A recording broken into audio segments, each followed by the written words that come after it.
मंचावर आमंत्रित करते की तिने मंचावर यावं. जोरदार टाळ्या झाल्या पाहिजे तिच्यासाठी. आणि या पुस्तकाबद्दल चर्चा करण्यासाठी मॉडरेटर म्हणून मी मंचावर आमंत्रित करते अंकिता भातखंडे यांना. खूप आनंद होतोय इथे समष्टीत पार्टिसिपेट करून. 5 वर्षापूर्वी पण जेव्हा हा उपक्रम वैभव, रेवत आणि सगळ्या सहकार्यांनी केला होता तेव्हा मी आले होते. मुंबई विद्यापीठात खूप छान कार्यक्रम झाला होता. आज पर्टिक्युलरली खूप आनंद होतोय की दीपाबरोबर बोलायला मिळतंय. दीपाचं काम खूप बघत आलीये गेली काही वर्ष आणि फक्त भारतातच नाही तर भारताबाहेर पण दीपा आणि दीपाच्या कामाला मिळणारं रेकग्निशन याने खूप ऊर भरून येतो.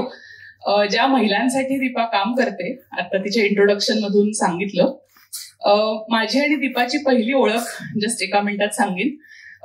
2 महिन्यापूर्वी मला वाटतं म्हणजे पहिली भेट ही ऍक्च्युली बँकॉकमध्ये झाली आणि एक खूप मोठा कार्यक्रम बीजिंग+30 नावाचा ऑर्गनाईज झाला होता, ज्यामध्ये बीजिंग डिक्लेरेशन जे 1995 साली युनायटेड नेशन्सनी आणलं, ज्याच्यामध्ये महिलांचे हक्क आणि महिला सशक्तीकरणासाठी काय वेगवेगळे देश काम करू शकतात याच्यावरती एक कॉमन ग्राउंडवर चर्चा झाली.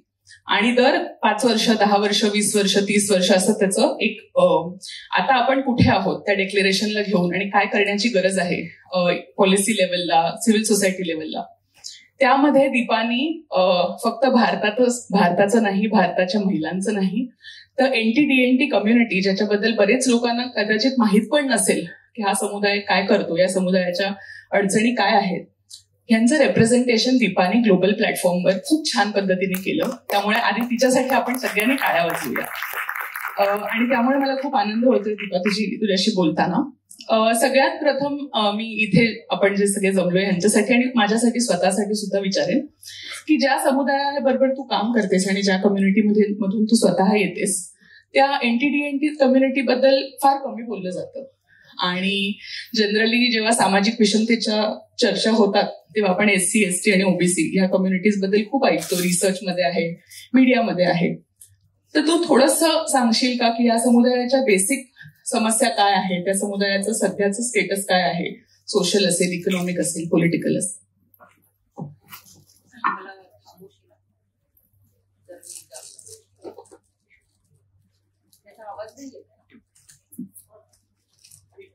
टेक्नॉलॉजी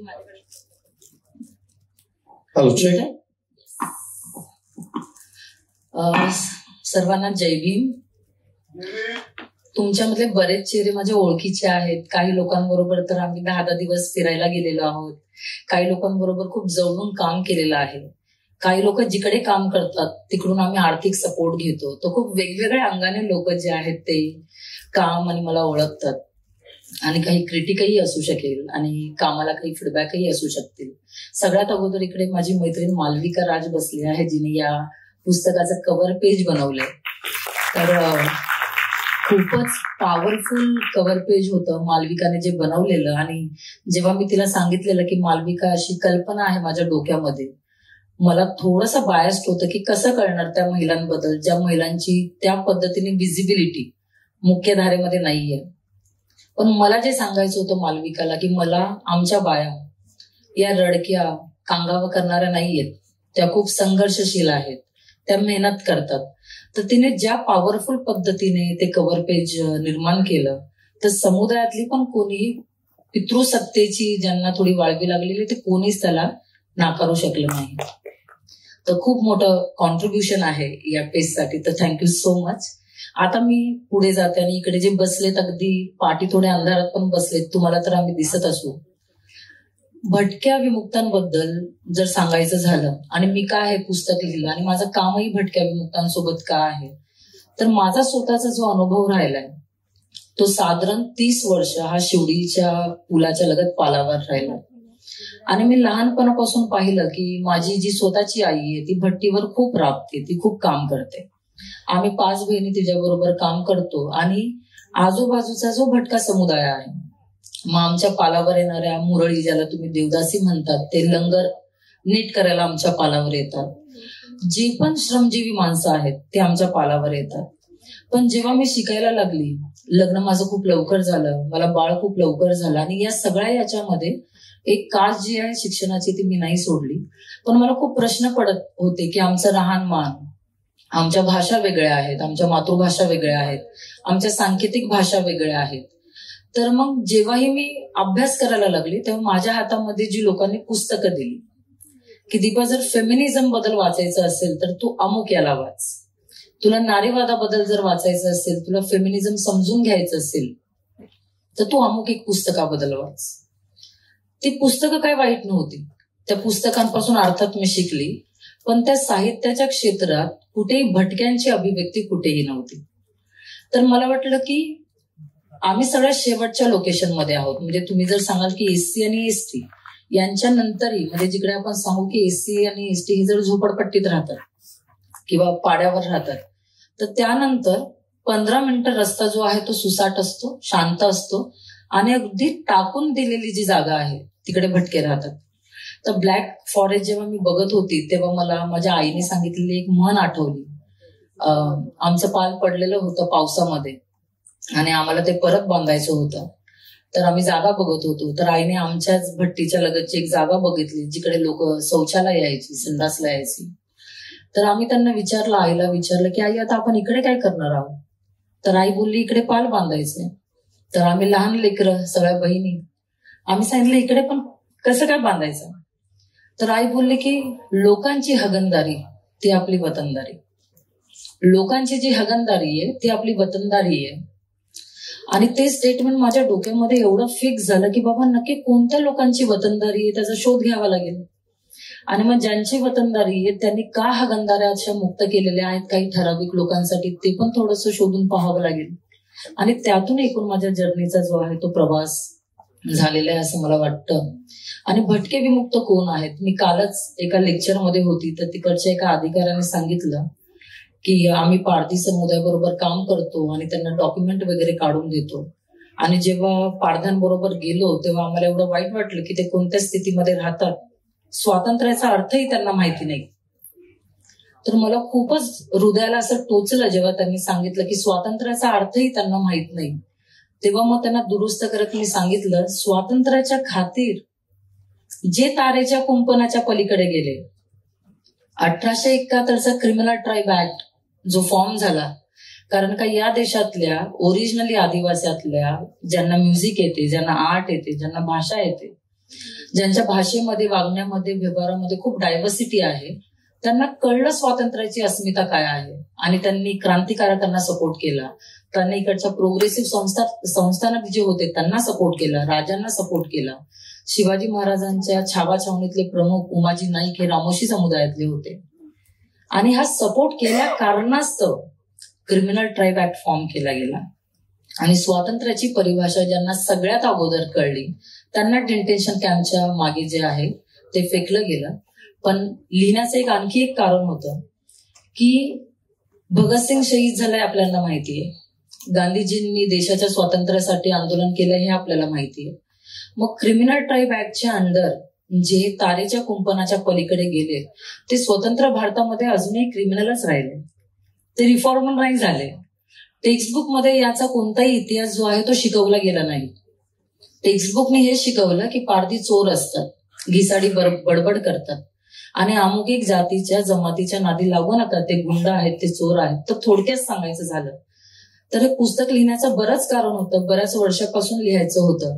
एक तर साहित्याचा ज्या जागा खूपच संकुचित आहे, कोणीतरी ठरवून दिलंय तसं लिहायचं. मग आम्ही नाकातून नाही लिहिलं तर आम्ही प्रमाणात नाही बसत, अडचण ती होते. आम्ही एका प्रकारच्या मराठीत नाही लिहिलं तर मग आम्ही प्रमाणात नाही बसत.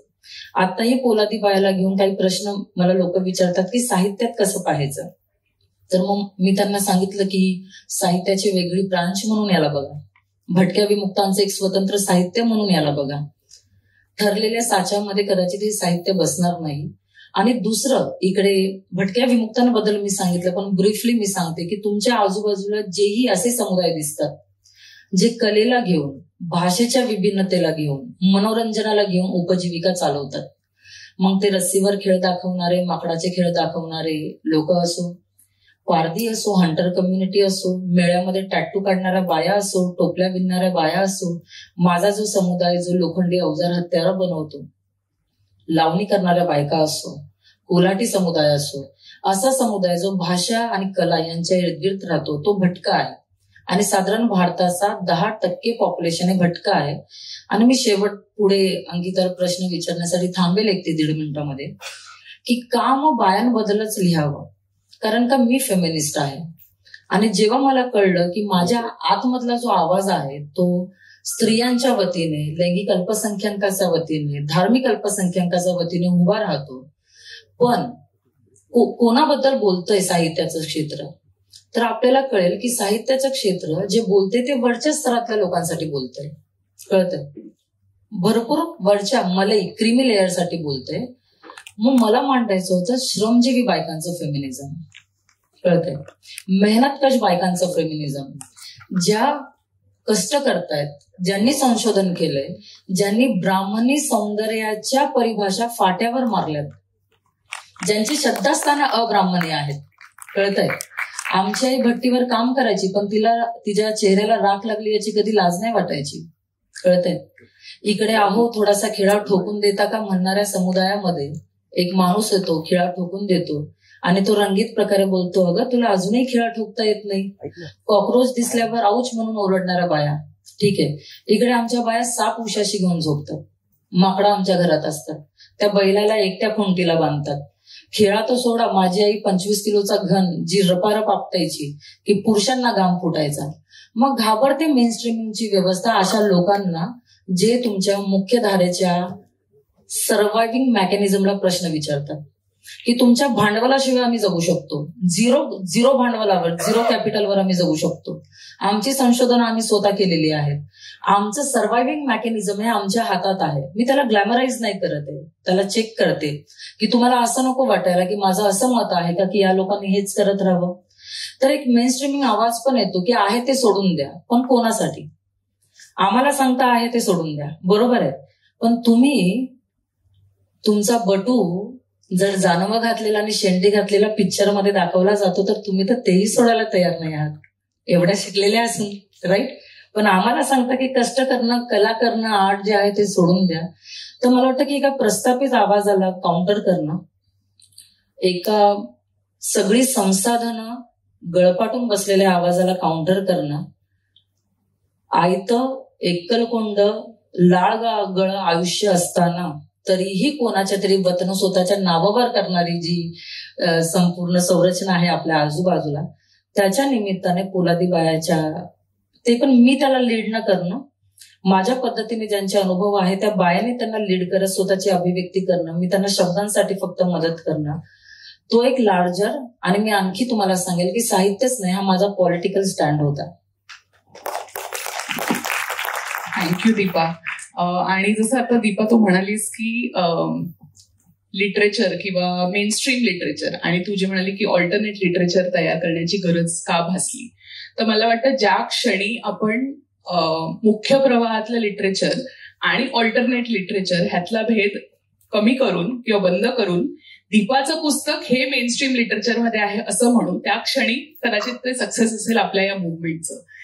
तर दीपा, मला खूप इंटरेस्टिंग वाटलं ते पुस्तक वाचताना पण, की ज्या प्रकारे तू त्या 8 बायकांच्या कथा मांडल्यास, कुठेही ती गरीब बिचारी, तिला होणारा त्रास, किंवा रॅडिकल फेमिनिझमकडे आपण जेव्हा जातो किंवा म्हणतो की आता तिने सगळं ते जुगारून दिलं, म्हणजे आता पहिलीच कहाणी जी तू अंजनाची दिली आहेस की तिचं लग्न अशा माणसाशी होतं की ती लग्न मंडपात तिला कळतं की त्याला दिसत नाहीये, आणि मग ती त्याच्याशी कसं नेगोशिएट करते तिच्या असलेल्या परिस्थितीशी, कारण तिच्याकडे कुठलंही राजकीय किंवा आर्थिक बळ नाहीये त्यावेळी की ती सगळं जुगारून ती जाणार तर कुठे जाणार.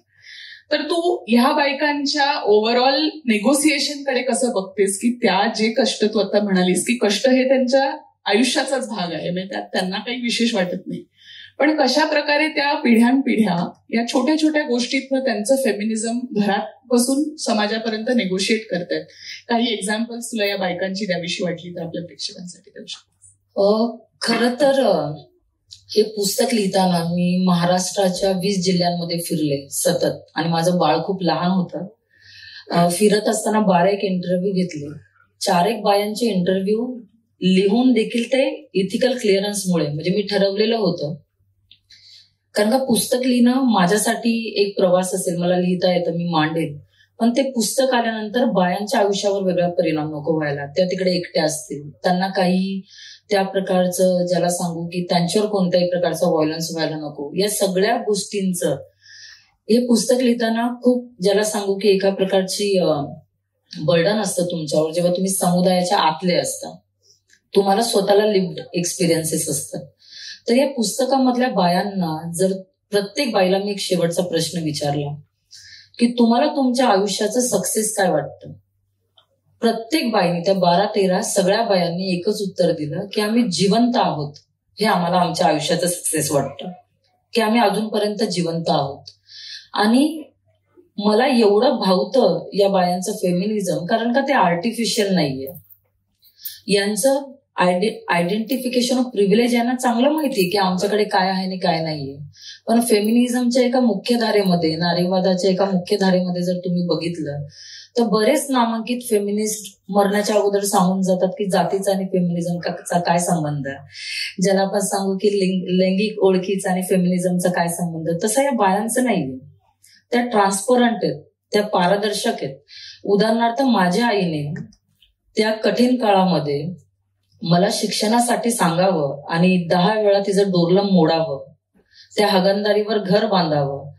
मला वाटतं की श्रमजीवी फेमिनिझमची उदाहरणं आहेत, ती जी शरणागती जात नाही, जी भांडवलवादाला फाट्यावर मारतात. तुम्ही परभणीला, बुलढाण्याला आणि या पुस्तकातल्या सगळ्या स्टोऱ्या वेगवेगळ्या आहेत, त्या एकसारख्या नाहीयेत. इकडे मुरळी स्त्री आहे, इकडे इंटरकास्ट लग्न केलेली बाई आहे, सासू सून काम करतायत अशी स्टोरी याच्यामध्ये आहे. तर एक भिकूबाई म्हणून बुलढाण्याला आहेत आणि त्यांना मी विचारलं की तुमच्याकडे काहीच पैसे नाही, नवरा अचानक गेला, मुलगा अचानक गेला, मग कसं काय तुम्ही चालवताय? तर ते संपूर्ण गावातून खेळे गोळा करून आणतात, 0 भांडवल, 1 रुपया खर्च करत नाही. आणि ते जे खेळे आहेत ते भट्टीमध्ये टाकतात आणि त्याला नागखेळे करतात. मला वाटलं की त्याच्यामध्ये काहीतरी निगेटिव्ह असेल. मी त्यांना विचारलं नागखेळ म्हणजे काय, म्हणजे त्रास होतो का त्याने काय? तर ते बोलतात हे नागखेळे आम्ही आमच्या उमऱ्यावर ठोकतो. मग त्याने काय होतं? तर म्हणे नाग आमचं संरक्षण करतो. तर मला याने खूप, म्हणजे एका प्रकारची शोध मोहीम आहे की काय बायकांनी अजून आपल्या नरेटिव्ह मध्ये जिवंत ठेवलंय, त्यांचा नाग संस्कृती बरोबर असलेला संबंध अजून त्यांच्या ओरल हिस्ट्रीमध्ये आहे. आणि भटक्यांचा तिकडे काय संबंध असावा? भटक्यांच्या काही उपजमातींना थोफखाना साळुंखे म्हणतात. ज्याला सांगू तर जेव्हा आम्ही भटक्यांना विचारतो ते म्हणतात आम्ही शिवाजी महाराजांचा तोफखाना सांभाळायचो.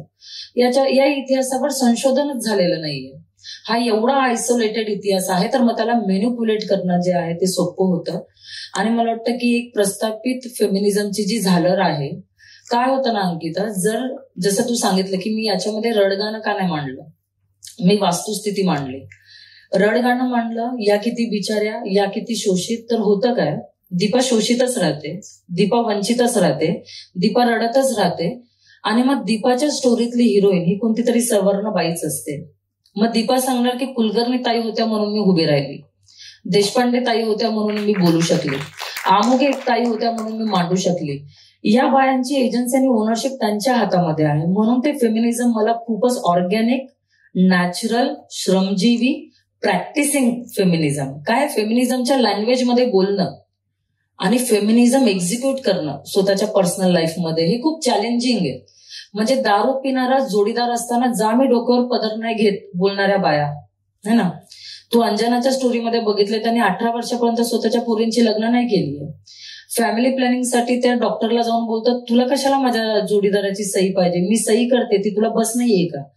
प्रत्येक वेळेला. आणि याच्यामध्ये कोणतंही, ज्याला सांगू की असं काही लोकांना वाटेल की रंगीत काहीतरी भरलं गेलंय, इव्हन काढलं गेलंय. कारण का ते जर भरलं तर तुम्ही पुस्तक वाचू नाही शकणार, कारण का बाया एवढ्या स्ट्रॉंग आहेत.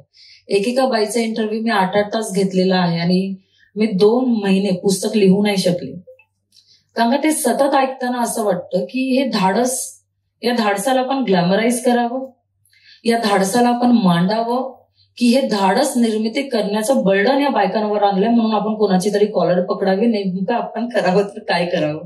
तर साधारण मी 2 महिने जे आहे ते लिखाण मला मध्ये थांबवावं लागलं, जेव्हा मीराबाईच्या स्टोरीमध्ये त्या वर्गणी काढून मय्यत करतायत.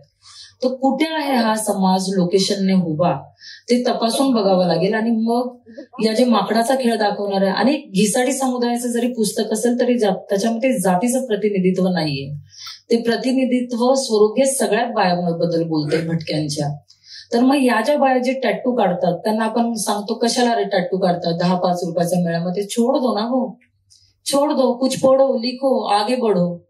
पण जेव्हा टॅटू पार्लर उभे राहतात त्याचं कॅपिटल या बायांना नाही भेटत. आपण लावणीला पाहिजे तेवढी नावं ठेवली, ठीक आहे.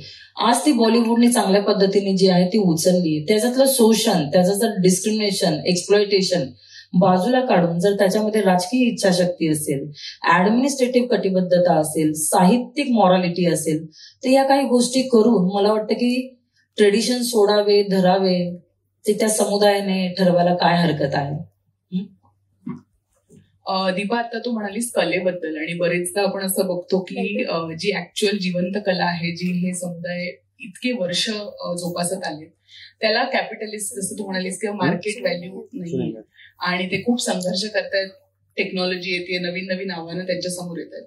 दुसऱ्याच बाजूला असा एक वर्ग आहे जो ह्याच्यातनं स्वतःसाठी कॅपिटलाइज करून घेतोय ही आर्ट.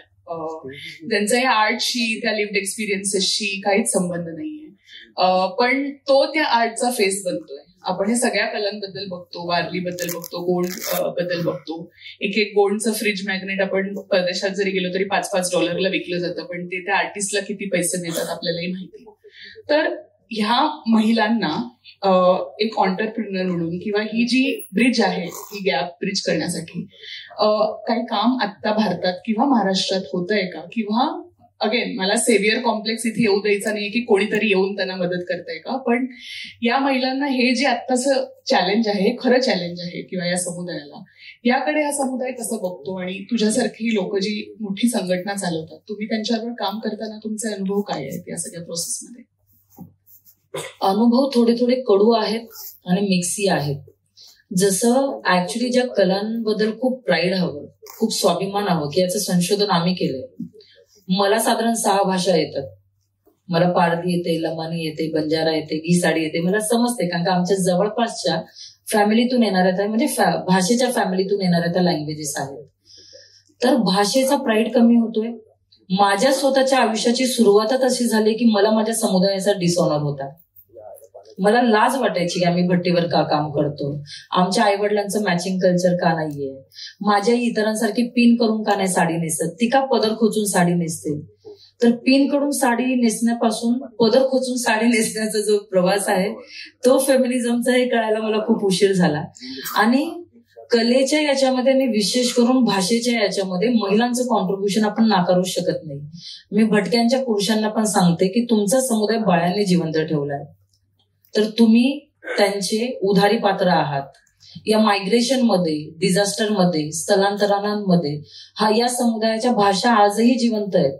150 वर्ष कुंपणाच्या पलीकडे असणारा हा समुदाय, किती सेक्शुअल हॅरॅसमेंट झाली असेल, किती डिस्क्रिमिनेशन झालं असेल, किती मेंटल ट्रॉमा क्रिएट केला गेला असेल, पण या सगळ्या याच्यामध्ये यांनी यांचं फूड कल्चर, यांचे पेहनावे, यांची गाणी, यांचे लोकगीत, यांच्या वेगळ्या अब्राह्मणिकल श्रद्धास्थानं, ठीक आहे, आणि अब्राह्मणिकल प्रॅक्टिसेस आता इन्फ्लुएन्स होतोय. कारण का आता ताकदी खूप मोठ्या आहेत आजूबाजूला, की ब्राह्मणिकल पितृसत्तेची मुळं घट्ट व्हावी, ती हिंदुत्ववादी असावी आणि सगळ्या गोष्टींचा, पण त्यांनी ते अबाधित ठेवलेलं आहे.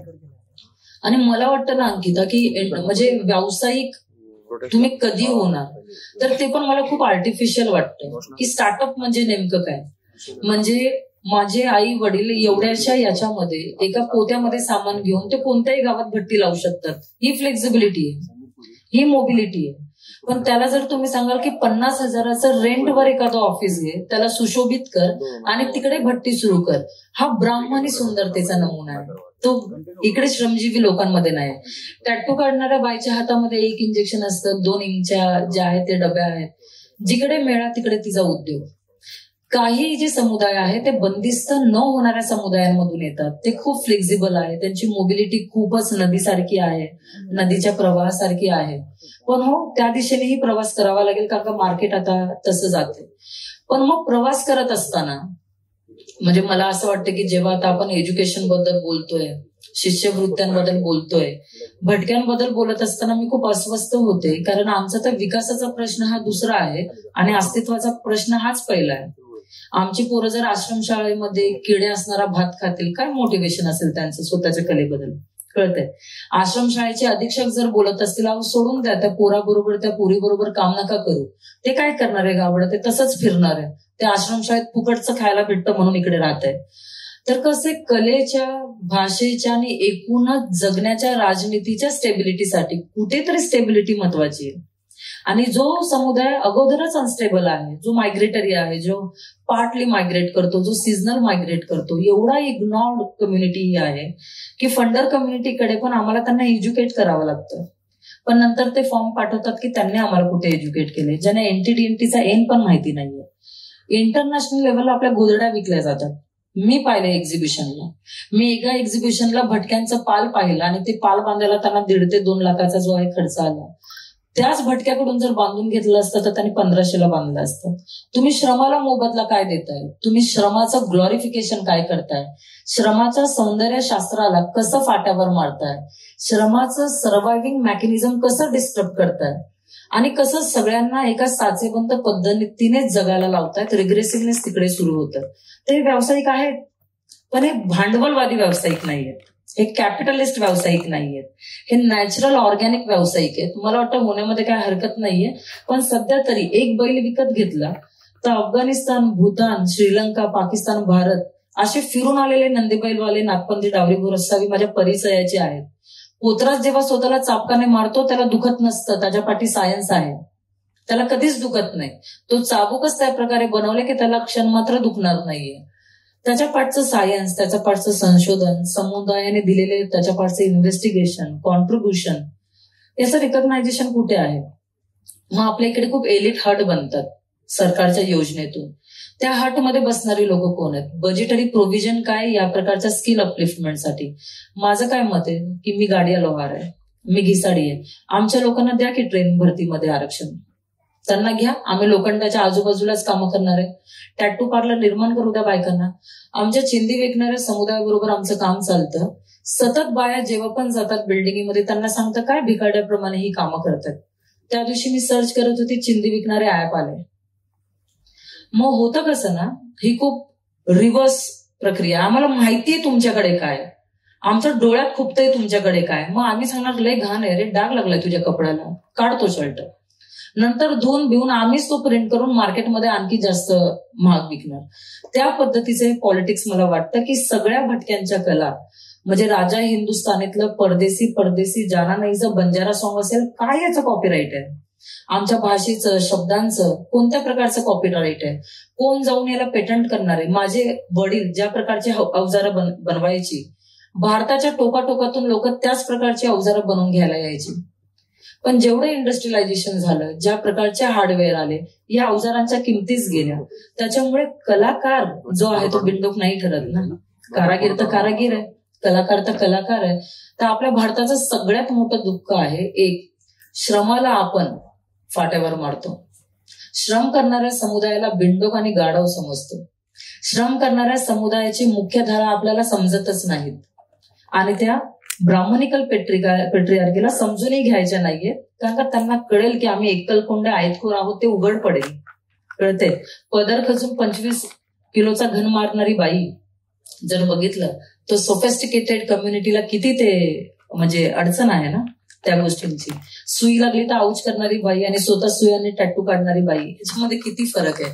डायरेक्ट वैदू समुदायाने शहराच्या भिंतीवर लिहून ठेवलेलं आहे, मर्द जर कमजोर असेल तर इकडे औषध भेटेल, है ना. जडीबुटी विकणारा जो समुदाय आहे, वैदू समुदाय, ज्याच्यापासून डॉक्टर हा शब्द बनलाय, त्यांनी शहराच्या भिंतीवर लिहून ठेवले की मर्दों की कमजोरी का इलाज यहाँ पे होता है. मॅस्क्युलिनिटीला आणखी मोठं कोणतं चॅलेंज आहे? कोण लिहिणार असं? यहाँ पे शिलाजीत मिलेगा, तो वैदू समुदाय लिहितो. कळते का? तर बऱ्याच अंगाने आपण त्याला जे आहे ते त्याचं आर्टिक्युलेशन करू शकतो. तो आता वैदू समुदायाबद्दल बोललीस तर दुर्गा गुडिलू बरोबर मी खूप वर्ष असोसिएटेड आहे आणि दुर्गा जे बाहेर काम करते तितकंच कठीण हे तिच्या समाजाच्या अंतर्गत काम आहे.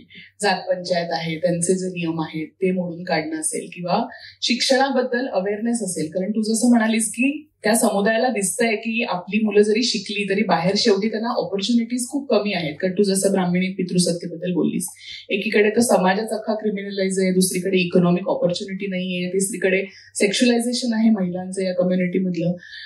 तर तू जेव्हा काम करतेस अनुभूतीमध्ये आणि तरुण जेव्हा तुझ्याबरोबर भरपूर मुलींशी तू जोडली जातेस, त्यांच्याबरोबर तू काय आणि कसं काम करतेस एक to chart out a better future for the community?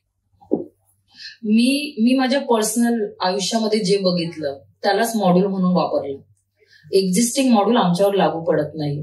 म्हणजे जाऊन जर तुम्ही कम्युनिटीमध्ये बोलाल की तुमचं लैंगिक प्रजनन आरोग्य, बाया बोलतील बाहेर जावं, ठीक आहे. तुमच्या मेंटल हेल्थ आणि एन्झायटी बद्दल काम करायला आलं, ते बोलतील समजत नाही, अगोदर तुम्ही शिकून या. तर मला 2-3 गोष्टी खूप महत्वाच्या वाटल्या की एक, ज्या समुदायाकडे सगळ्यात जास्त धाडस होतं, ठीक आहे, त्यांनी माफी नाही मागितली ना जेव्हा त्यांना क्रिमिनलाइज केलं गेलं. कुठे लेटर नाही लिहिलं त्यांनी. ते तारेच्या कुंपणाच्या पलीकडे गेले. ते तिकडे कित्येक वर्ष, दशक ते तिकडे राहिले. आल्यावर पण त्यांनी माफी नाही मागितली. आल्यावर त्यांनी स्वतःचे मार्ग जे आहे ते पाहिले.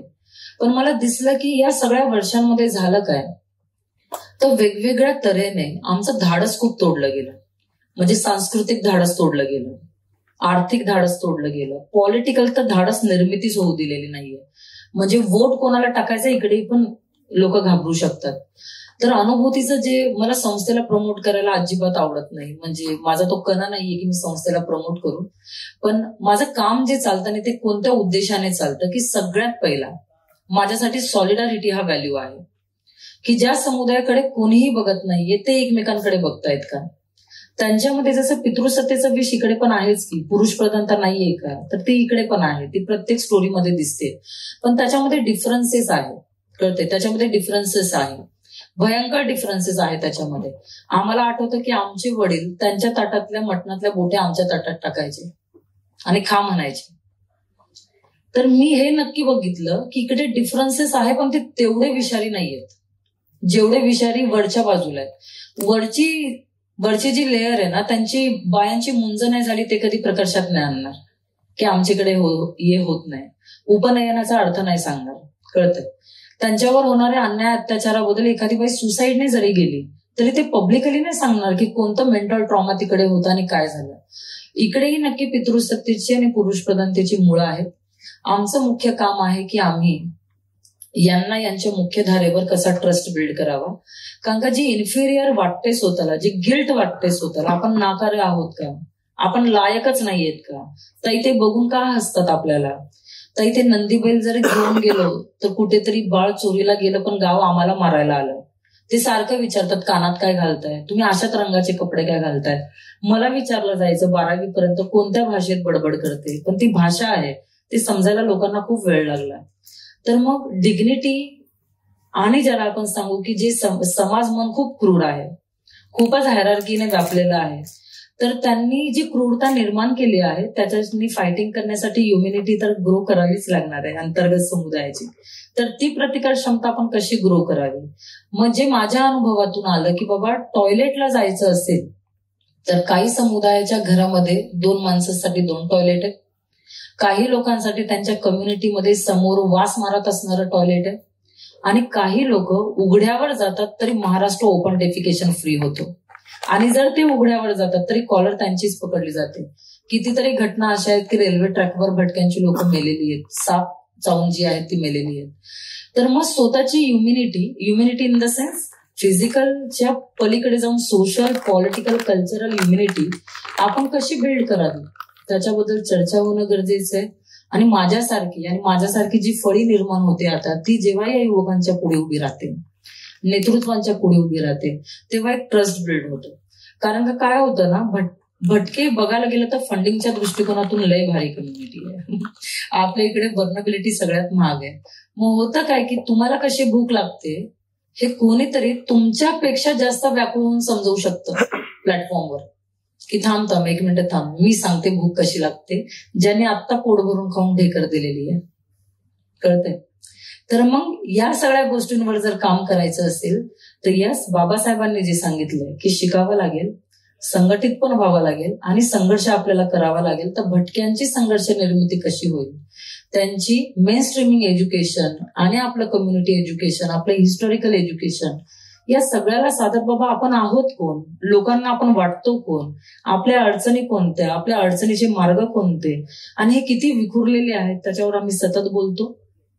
ज्यांचे अनुभव त्यांची अभिव्यक्ती, हे आमची प्रायोरिटी आहे की अनुभवातून आलेल्या व्यक्तींची अभिव्यक्ती असावी, अभिव्यक्तीने त्याच्या जागा घ्याव्यात आणि त्याला घेऊन अनुभूती जी आहे खूपच श्रमाने काम करते. कारण अनुभूती ही मेन स्ट्रीमिंग मधून येणारी एनजीओ नाहीये. मी आउटरीच वर्कर पासून कामाची सुरुवात केलेली आहे. मी 5-6 संस्थांमध्ये काम केलं, वेगवेगळ्या चळवळींमध्ये काम केलं, पण तिकडे पण वाटलं की भटक्यांकडे पोहोचण्याचे मार्ग तिकडे नाहीत. मग शेवटी कंटाळून मी माझी संस्था सुरू केली.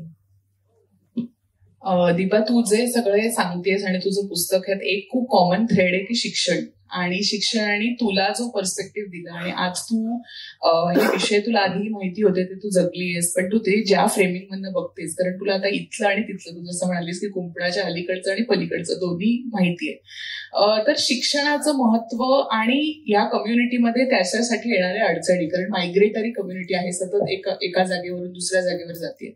बरेच GR निघाले, बरेच कायदे कानून निघाले, साखर शाळांपासून आपण बघतोय की तांड्यावर राहणाऱ्या मुलांसाठी शाळा असावी, हे पेपरवर आहे, पण कुठलीच गोष्ट प्रॅक्टिकॅलिटीमध्ये नाहीये. तर शिक्षणाच्या बाबतीमध्ये हा समुदाय कसा स्वतःला आता नेगोशिएट करतोय, कारण त्यांना आणखी जशी गरिबी वाढते देशामध्ये तसं जास्त सगळ्यात जे खाली वल्नरेबल आहे त्यांना सगळ्यात जास्त त्याचे चटके बसतील. आणखी इन्फॉर्मल प्रकारचं काम त्यांना कदाचित करावं लागत असेल आणि त्यांची मुलं आणखी या वल्नरेबिलिटीला म्हणजे जवळ असतील. तर शिक्षणाचं सध्याचं स्टेटस या समुदायाचं काय आहे, त्याबद्दल तुम्ही काही करतात का? सध्याचं मराठवाडा युनिव्हर्सिटीमध्ये एका पोराने रिसर्च केलेला, त्याच्यानुसार माझी जी जमत आहे त्याचं शिक्षणाचं हायर एज्युकेशनचं प्रमाण आहे 0.08. म्हणजे आपण समजू शकतो की जर 3 लाखांची लोकसंख्या वगैरे असेल तर त्याच्यातून किती ग्रॅज्युएट होऊ शकत असतील. पण मी हे नक्की सांगेल की असं नाहीये की इकडे शिक्षणाचे ऍस्पिरेशन नाहीये. जेव्हा यांना शाळा देखील उपलब्ध नव्हता, यांनी इन्फॉर्मल एज्युकेशन डेव्हलपच केलं, यांनी कला डेव्हलप केल्या, यांनी भाषा डेव्हलप केल्या. माझी स्वतःची सांकेतिक भाषा आहे, मी ती जर इकडे बोलली तर तुम्हाला कळणार नाही. त्या भाषेला मी डॉक्युमेंट करते, त्याचे शब्द मी डॉक्युमेंट करून झाले ते 1000. शिक्षणासाठी मायग्रेशन करणाऱ्या भटक्यांचं प्रमाण आहे. ते साऊथ मधून इकडे मायग्रेट करतात. त्यांना विचारलं का आला तर ते बोलतात पोरांच्या शिक्षणासाठी. हा समाज साधारण मोर दॅन 86% डॉक्युमेंटलेस आहे. आम्ही जेव्हा काम करतो तेव्हा लोक हसतात आणि म्हणतात सच में बात कर रहे हो या फेक रहे हो की आधार कार्ड भी नाही आहे. पण खरंच नाहीये, ते लिंक नाहीये. आधार कार्ड असलं तर पाऊस पाण्यामध्ये, म्हणजे मला तुम्ही सांगू शकाल चांगलं की आपल्या इकडे घरांची संकल्पना काय आहे. 4 भिंतींचं घर. आपल्याला ठाऊक तरी आहे का इकडे 10% पॉप्युलेशन 2 साइड वॉलमध्ये राहतं, जे घराच्या संकल्पनेमध्ये येत नाही. आणि घराची जी संकल्पना सरकारच्या योजनेच्या ड्राफ्टमध्ये आहे, जेव्हा ती संकल्पना आहे तेव्हा काय येणार. आणि मला वाटतं हा एवढा पॉलिटिकली व्यापक मुद्दा आहे की आता 1 फेब्रुवारी 2025 दिल्ली हेडक्वार्टरने अंडर एन्व्हायरमेंटल मिनिस्ट्री एक सर्क्युलर काढलेला आहे की 2022 मध्ये एका पारधी बाईच्या, भटक्या बाईच्या घरामध्ये वाघाचे पंजे सापडले. त्याला आधारभूत म्हणजे इव्हिडन्स धरत त्यांनी सांगितलंय की गडचिरोली, सातपुडा आणि महाराष्ट्राच्या बऱ्याच एरियामध्ये पोलीस रेकी करू शकतात, ते इन्व्हेस्टिगेशन करू शकतात. त्यांना ज्यांच्यावर डाऊट आहे त्यांना ते पकडू शकतात. ते कोणाला पकडणार आहे? भटक्यांचे हाय कस्टोडियल डेथ आहेत, जेलमध्ये होणार आहे. ऍट्रोसिटी आम्हाला क्लेम करता येत नाही कारण का आम्ही आउटकास्ट आहोत. मॉब लिंचिंग बद्दल तासनतास पोलीस जे आहेत ते बाहेर ठेवतात. आळंदी पंढरपूरला पोलिसांना शक आला, त्याच्यामुळे त्यांनी 150 भिल्ल, पारधी, घिसाडी आणि सगळ्या भटक्यांना अंडर नजर कैदेत ठेवलं. कारण का त्यांना वाटलं की हे चोर आहेत. आपल्याकडे चोरीची संकल्पना चोरी करणं ही नाहीये, चोर दिसतो काही आहे हे आपल्याला समजून घ्यावं लागेल. चोरी केली ही संकल्पना असते तर आता मोठे मोठे जेलमध्ये असते की, पण आपल्याकडे चोर दिसते का व्यक्ती, त्या दिसण्यावर आपण चोर म्हणतो. आणि हा शिक्षणाचा मुद्दा आहे. जेव्हा त्या 150 घरांना नजर कैदेत ठेवलं जाईल तेव्हा त्या पोरं कोणतं ऍस्पिरेशन घेणार आहे. 1992 मध्ये मला आठवतं मी एक 4-5 वर्षाची असेल आणि हिंदू मुस्लिमची खूप अनबन झालेली होती तेव्हा बाबरी मस्जिदच्या पॉलिटिकल इच्छाशक्तीतून. आणि तेव्हा मला आठवतं की आमच्या वडिलांनी भट्टी बंद ठेवलेली होती आणि मी पहिल्यांदा असं बघितलं की पोलीस आले आणि त्यांनी आमच्या वडिलांना बाहेर घेऊन गेले आणि कुठेतरी कोणीतरी कोणाला तरी कापलं होतं आणि ते आमच्या वडिलांना विचारतायत, तुम्ही दिलं का? तर होतं काय की क्रिमिनलायझेशन एवढं हाय आहे की medicine and drugs act, Vaidya community व्यवसाय करू शकत नाही. वेपनसाठी असलेला ऍक्ट, शिकलगार, लोहार, घिसाडी व्यवसाय करू शकत नाही. अँटी बेगिंग ऍक्ट, 40% भिक्षेकरी समुदाय आहे भटक्यांमध्ये. आणि असे 12 प्रकारचे कायदे आहेत जे भटक्यांना क्रिमिनलाइज करतात. तर एज्युकेशनचा मुद्दा बघ ना, पाठ्यपुस्तकापुरता नाहीये. इकडच्या पोरांना जर वर्गामध्ये काही पण हरवलं तर कोणाला पकडणार आहेत शिक्षक ते ठरलेले आहे. मी माझ्या आईची पण स्टोरी आहे याच्यामध्ये. मला आठवतं की 2005 मध्ये माझे वडील क्लायमेट चेंजमुळे गेले आणि मी युएसला पण मांडलं की क्लायमेट चेंज ना तुमच्या कार्बन डायऑक्साईड आणि ऑक्सिजन पेक्षा खूप परे आहे. जे आपलं लाईव्हलीहूड हरवत आहेत, जे चिखलामध्ये मरतायत, जे गटराच्या पाण्यात मरतायत. तर 2005 वडील गेले. काही लोकांनी आम्हाला सांगितलं की संजय गांधी निराधार योजना तुम्ही बघा. मी साधारण तेव्हा 11वी-12वी असेल आणि आईला घेऊन गेली. 8 ते 3:30 पर्यंत आम्ही तिकडे उभे होतो. आणि नंतर जेव्हा फॉर्म त्या अधिकाऱ्याच्या हातात गेला तेव्हा त्यांनी मला पहिला प्रश्न विचारला, बाप काय करतो? मी सांगितलं, सर ते साहेब ते गरम काम, लोखंडाचं काम. तर मला बोलतो, गप्पस, खोटं बोलते, बाप चोर होता का? माझ्या मनामध्ये तो प्रश्न अजून आहे की इतरांबरोबर पण डिस्क्रिमिनेशन केलं, पण मला लगेच चोर म्हणणं का पॉसिबल झालं? ते एवढं माझ्या डोक्यात फीड बसलंय ना की मी जर तुझ्या बाजूला बसली तर मी बघेल की तुझी पर्स तुझ्याकडे आहे की नाही. या ऍस्पिरेशननी पोरं काय वाढणार आहेत? आपण तरी पण ती बाहेर पडतायत, ती शिकतायत आश्रमशाळांमध्ये, त्यांना जमते तिकडे शिकतायत. मग भाषेचा प्रश्न आहे. शिक्षक आम्ही काय सांगतोय की तुम्ही 12व्या-10व्या मजल्यावर आहे, लिफ्टने थोडंसं खाली या ना, आम्ही जिने चढत वरती येतो, ठीक आहे, लिफ्टने थोडंसं खाली या. ते येण्याची पण तयारी नाहीये. इलेक्शनच्या वेळेला पारद्यांच्या ताटामध्ये खाणारे पॉलिटिकल लीडर खूप दिसतील, पण पारद्यांच्या दिवसा ढवळ्या गावं जाळली जातात, त्यांना कस्टोडियल डेथ मध्ये मारलं जातात, तिकडे तुला दिसणार नाही. तर मला वाटतं की आणि आता ज्या शाळा बंद होणार आहेत, सांघिक शाळा होणार आहेत, याच्यामध्ये सगळ्यात मोठं नुकसान कोणाचं आहे? निर्मला सीतारामनने जो बजेट पास केला त्याच्यामध्ये भटक्यांचा वाटा आहे का? आश्रमशाळेला जर तुम्ही पर व्यक्ती 80 आणि 90 रुपये दिले तर तुम्ही आश्रमशाळेतल्या विद्यार्थ्यांना भिकारी करून ठेवताय. मला तर वाटते की उपकार त्या बाबासाहेब आणि संविधान सभेचे की ज्यांनी संविधानामध्ये व्यक्तीची गरिमा, व्यक्तीची प्रतिष्ठा, व्यक्तीचं स्वातंत्र्य हे नमूद केलं. नाही तर काय माहिती आम्हाला कुठे भिका मागाव्या लागल्या असत्या, कळतंय? तर ते एवढं मोठं त्यांनी तिकडे जागा करून ठेवली की आम्ही सांगतो की आम्ही व्यक्ती आहोत आणि आम्ही ते क्लेम करणार. मी सगळंच निगेटिव्ह नाही सांगणार. एक सांगेल की भटके खूप मोर्चे करतायत रिहॅबिलिटेशनसाठी.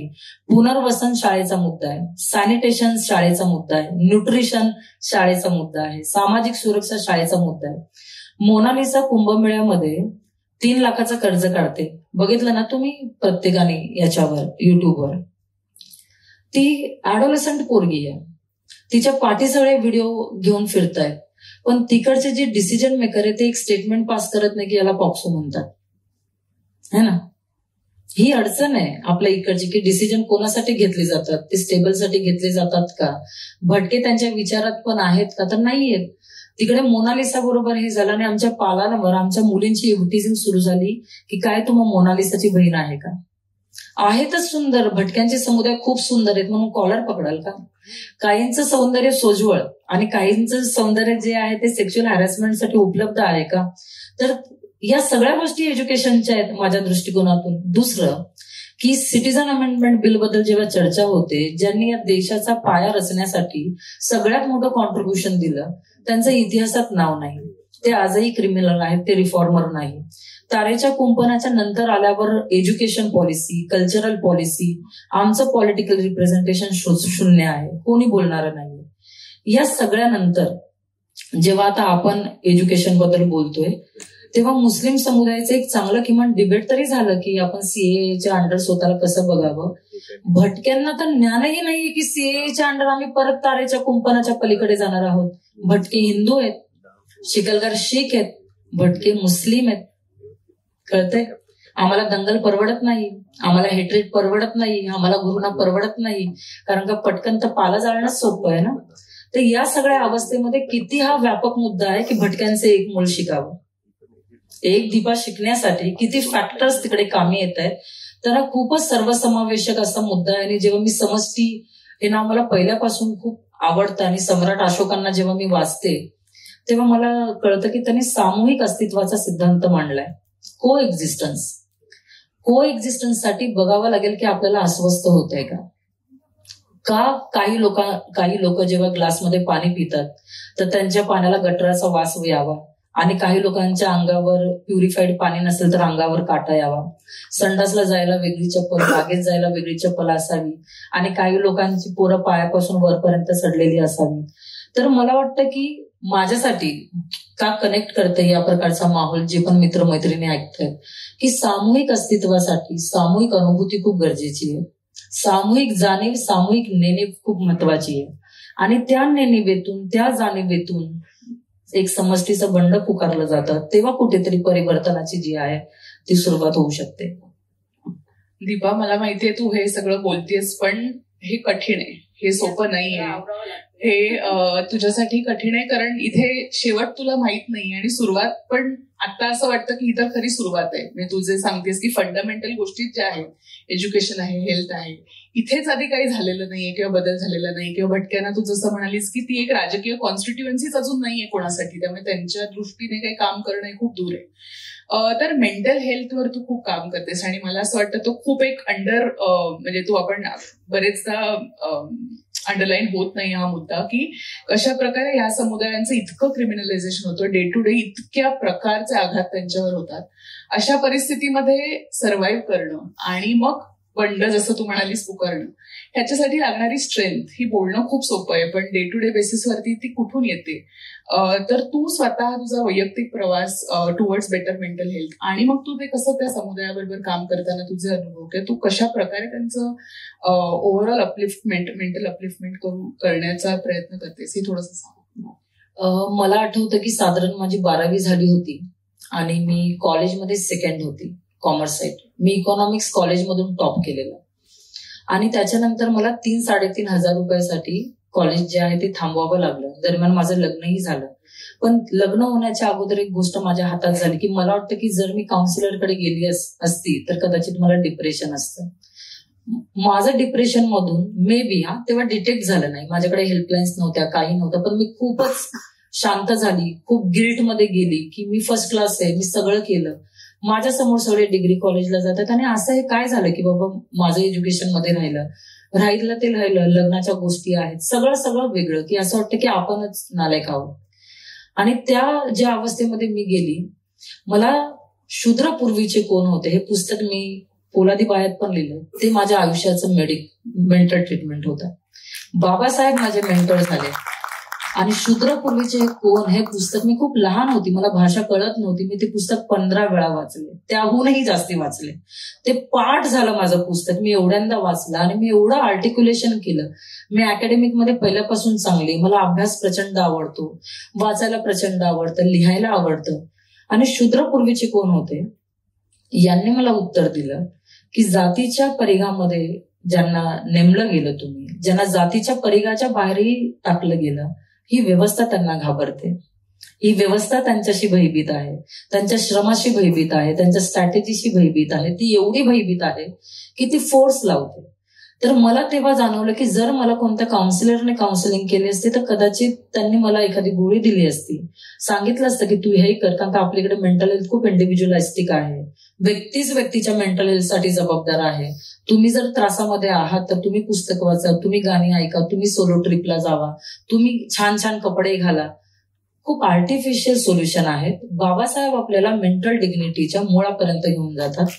सावित्रीबाई फुले आपल्याला मेंटल डिग्निटीच्या मुळापर्यंत घेऊन जाते. ती जेव्हा काशीबाईला घरी आणते, अर्थात तिने काउन्सिलिंग केलं असेल, पण तिचं काउन्सिलिंग जस्टिस इन्फॉर्म्ड होतं. ते वरवरचं नव्हतं की ये बाई अर्धा तास सेटिंग करते आणि मग मी तुला समजावून सांगते तुझ्या आयुष्यातले काय प्रॉब्लेम आहेत. ते व्यक्तीपासून सुरू होऊन, म्हणजे एसटी पासून सुरू होऊन समष्टीपर्यंत जाणार होतं एका प्रकारे. तर त्याच्यामुळे ते जस्टिस इन्फॉर्म्ड आहे. आणि मला माझ्या आयुष्यामध्ये जेव्हा संस्था सुरू करायची होती, मी सांगितलं की सगळ्यात महत्वाचं आक्रमण कुठे होतं, तर मानसिक गरिमेवर होतं. एखाद्या जातीला, एखाद्या स्त्रीला, एखाद्या बाळाला जर तुम्हाला शोषणसाठी तयार करायचं असेल, लग्न झालेली बाई आणि तिच्या कानाखाली पुरुष लगेच न मारत, तो आधी तिला रागाने बघतो, तिला वाटतं लय रोमॅन्टिक, मग तो तिला झिडकारून बोलतो आणि रात्री झोपताना जानू सोना बोलतो. त्याला पण कळतं हिला पचतंय. एखाद्या महिन्यानंतर तो 4 माणसाच्या समोर इन्सल्ट करतो आणि दुसऱ्या तिसऱ्या महिन्यामध्ये तो थोबाडीत म्हणतो. तुम्हाला शोषणसाठी प्रिपेअर केलं जातं, तुम्हाला व्हायलन्ससाठी प्रिपेअर केलं जातं. आणि ही स्ट्रॅटेजी मला खूप समजली. बाबासाहेब असतील, गुलामगिरीने तर माझे डोळेच उघडून टाकले की फुले किती स्पष्ट आहेत.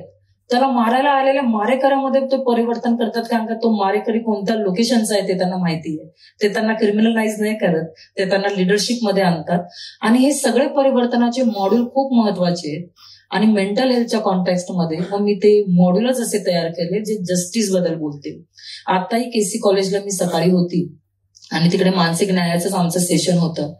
सामाजिक न्यायाबद्दलच आमची मांडणी होती. कितीतरी कॉलेजची लोक अजूनही मानायला तयार नाहीत की जे आदिवासी, SC, ST, OBC, NT जी पोरं सुसाईड करतात ते त्याला पॉलिटिकल स्टंट म्हणतात. ते त्यांची कोलमडणी आहे, त्यांची पडझड आहे माहिती नाही त्यांना. का? कारण का त्यांनी क्लिनिकल सायकोलॉजीची पुस्तकं वाचली आहेत, त्यांनी जर गुलामगिरी वाचली, त्यांनी जर शूद्रपूर्वीचे कोण होते, जर त्यांनी अनालिसिस ऑफ कास्ट वाचलं तर त्यांना कळेल की बाबा मेंटल हेल्थचा सिद्धांत काय. आणि त्याच्यामुळे मग मी काम करते की सामाजिक क्रांती, कॉन्स्टिट्यूशन कटिबद्धता, ह्युमन राईटचा अप्रोच याच्याशिवाय मेंटल हेल्थ असूच शकत नाही. तुम्ही रेफ्युजी म्हणून एखाद्या गाजा संपतो राहता, तिकडे काय तुम्ही काउन्सिलिंग करणार आहात, तिकडे त्यांचा एक्झिस्टन्सचा प्रश्न आहे, कळतंय का? तर मग हे खूप वरवर होतं, वरवरची ट्रीटमेंट होते जी बायांबरोबर, ज्याला आपण बोलू की अल्पसंख्याकांबरोबर, शेवटी ठरवल्या गेलेल्या लोकांबरोबर वरच्या थरातले लोक नेहमी करत असतात. त्याच्यापासून ते जेबीम मध्ये सूर्या एक खूप छान डायलॉग म्हणतो, त्याला उच्चवर्णीय वकील येऊन बोलतो, आज आपने बहुत अच्छा केस लढा है. सूर्या बोलतो, मग मला जाऊन विचार करावा लागेल, आज तुम्ही स्तुती केली आहे माझी. गोड गोड गोड गोड सामाजिक क्रांतीमध्ये नाहीये, अतिशय कडू असे बाळकडू आहेत जे आपल्याला घोटावे लागतात आणि तिकडून मग इम्युनिटी वाढते. आणि मग ते मेंटल हेल्थ असो, सेक्शुअल रिप्रोडक्टिव्ह हेल्थ असो, मला तर वाटतं की इंटरनॅशनल लेवलला जे पण झालंय ना, खूप इकडून घेतले, कारण आपण वेळेवर त्या आर्टिक्युलेशनने ते समोर पण आणलं पाहिजे. जसं आम्ही मेंटल हेल्थच्या कॉन्टेक्स्टमध्ये आणतोय की मेंटल हेल्थ काय वेस्टर्न कॉन्सेप्ट नाहीये. बाबासाहेब आत्मसन्मानाबद्दल बोलतायत, मेंटल हेल्थ नाहीये का? समतेबद्दल बोलतायत, ते मेंटल हेल्थ नाहीये का? आणि त्याची कक्षा या खूप रुंदावत जातात. आणि मग मी पण खूप स्ट्रॉंग फील करते की आपण टेम्पररी आर्टिफिशियल काम नाही करत आहे. थोडं उशिरा होईल, लोकांना जमेल, लोकल लिडरशिप मध्ये येतील आणि आपल्याला कोणीतरी येईल आणि आपल्याला खरगट वाढेल, याची वाट बघावी लागणार नाही. थँक्यू दीपा. वेळ संपत येण्याचे संकेत मिळालेले आहेत. शेवटी एकच म्हणेन की गोपाळ गुरूंनी खूप चांगलं मांडलं होतं की थिअरिटिकल ब्राह्मण आणि एम्पिरिकल शूद्र, की अपर कास्ट किंवा अपर क्लास काहीतरी थिअराईज करेल आणि मग खालच्या समुदायाने जायचं आणि त्याच्यासाठी डेटा गोळा करायचा. ते दीपानी मोडून काढलंय आणि दीपा ही तिच्या कम्युनिटीची ऑर्गॅनिक इंटेलेक्च्युअल आहे आणि तीच मेनस्ट्रीम आहे. हे बोलून मी संपवते. सगळ्यांचे खूप खूप मनापासून आभार. धन्यवाद. Thank you so much. पोलादीबाईचं पुस्तक बाहेर ठेवलेलं आहे, जमलं तर प्लीज विकत घ्या. मी सेशन संपवण्यासाठी ते संकेत नाही, मलाच हे वाटत होतं की पोलादीबाया आपल्यापैकी बऱ्याच लोकांनी वाचलं असेलच नक्की, पण मला असं वाटतं तुमच्या आयुष्यातल्या सगळ्या मैत्रिणींसाठी, मित्रांसाठी बाहेरून ते पुस्तक नक्की विकत घेतलं पाहिजे आणि सगळ्यांनी ते वाचलं पाहिजे. कारण त्यात ज्या आहेत विक्टिमायझेशनच्या पलीकडच्या फ्रेम मधल्या बाया आहेत. आणि म्हणूनच मला ताई तुला छोटीशी एक विनंती करायची आहे की तुला वाटेल की आम्ही ऐकावं असा एक छोटासा पॅराग्राफ आमच्यासाठी वाचून दे. आणि त्यानंतर मग मी सगळ्यांना विनंती करते की बाहेर पुस्तकं ठेवलेली आहेत ती नक्की घ्या.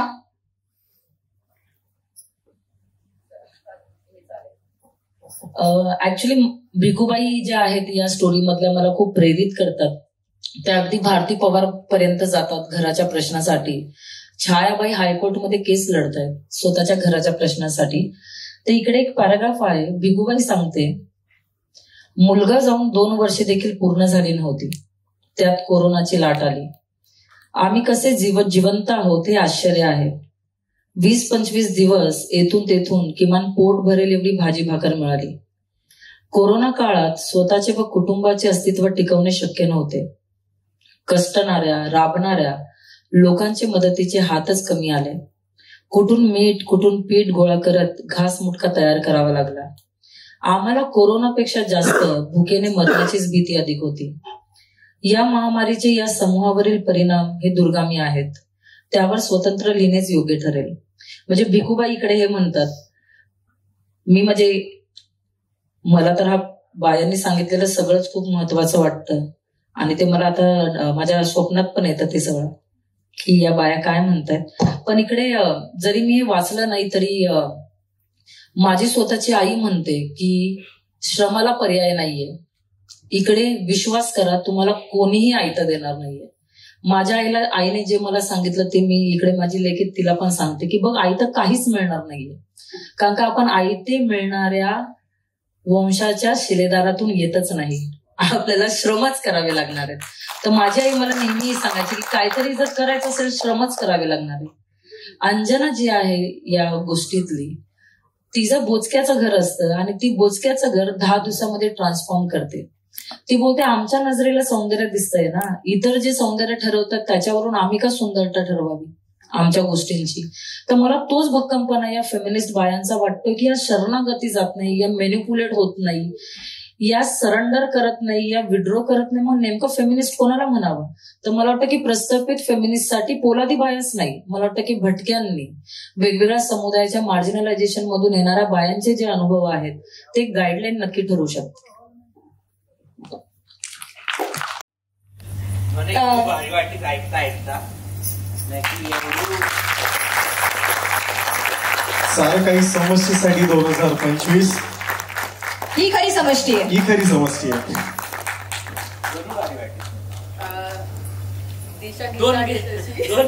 हे मी माईक देतो, 1 मिनिट. हे जे काय म्हणजे कसं आहे, आम्ही माईक त्यासाठीच ठेवले, आमच्यापर्यंत पोहोचला पाहिजे आवाज. आम्ही दोघी घिसाडी आहोत आणि ती आता बोलत होती, मला ऐकताना खूप छान वाटत होतं. जेव्हा मी तिला भेटले तेव्हाही भारी वाटत होतं, आत्ताही भारी वाटत होतं. तिने ज्या बायका मांडल्यात त्या नक्की वाचा. त्यात माझी आई आहे, माझी बहीण आहे, माझी मावशी आहे, माझी ताई आहे. आमच्या बायका म्हणते मी खास करून, कारण की तुम्हाला बाबासाहेब भेटले, आम्हाला भेटायला उशीर लागला, आम्हाला शोधून काढावे लागले, तुम्हाला रेडीमेड भेटले ते. 47ला स्वातंत्र्य झाला देश, 50ला बाबासाहेबांनी इथल्या दलित बनवल्या गेलेल्या, बहुजन बनवल्या गेलेल्या लोकांच्या हातात संविधान दिलं, सिसजेंडर हेटेरोसेक्शुअल लोकांसाठी अधिकार दिले. पण आमच्या पालापर्यंत बाबासाहेब येण्यासाठी आम्हाला शोधत फिरावं लागलं, पार ठोकावं लागले वेगवेगळ्या ठिकाणी. वाटात चुकलोत, परत लाईनीला आलोत, परत वाटात चुकलोत, परत लाईनीला आलोत आणि आता कुठेतरी ट्रॅक गवसलाय.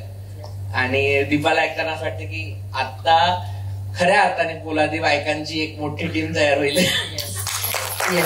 भटक्यांच्या पालावर बाबासाहेबांची जी पायामुळं गाडून टाकण्याची कूटनीती झाली आहे ना, त्या पायामुळांना आम्ही खतपाणी नक्कीच देणार, एवढं लक्षात ठेवा. ही एक छोटीशी आठवण आहे आपल्या ही समष्टीची, त्याचा आपण स्वीकार करावा आणि अशीच कायम समष्टी सोबत राहा अशी विनंती नाही करणार तर हक्काने सांगणार. जोरदार टाळ्या जाऊ द्या. दिशा ताईलाच विनंती करते की त्यांनी अंकिता ताईचं सुद्धा इथे स्वागत करावं. मानचिन्ह देऊन आपण त्यांचा सन्मान करतोय. थँक्यू.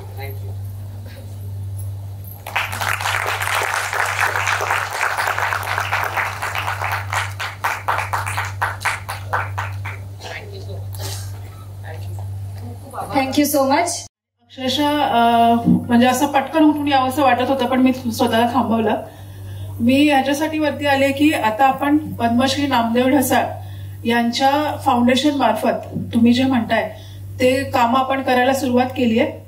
आपण शिक्षण, रोजगार आणि आरोग्य ह्या 3 गोष्टीवर भर देतोय आणि जास्तीत जास्त वस्त्या आता शहरामध्ये आपण काम करतोय, पण तसंच आपण खेड्यागावामध्ये पण काम करतोय. तर मला खरंच तुमची फार गरज लागेल आणि तुमचं मार्गदर्शनही लागेल मला तुमच्यासोबत काम करायला.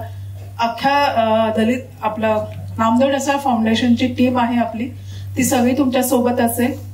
पॅन्थर सोबतही आपण काम करू. तर मला तुमची गरज लागेलच, तर आपण भेटू, आपण सोबत काम करू. थँक्यू.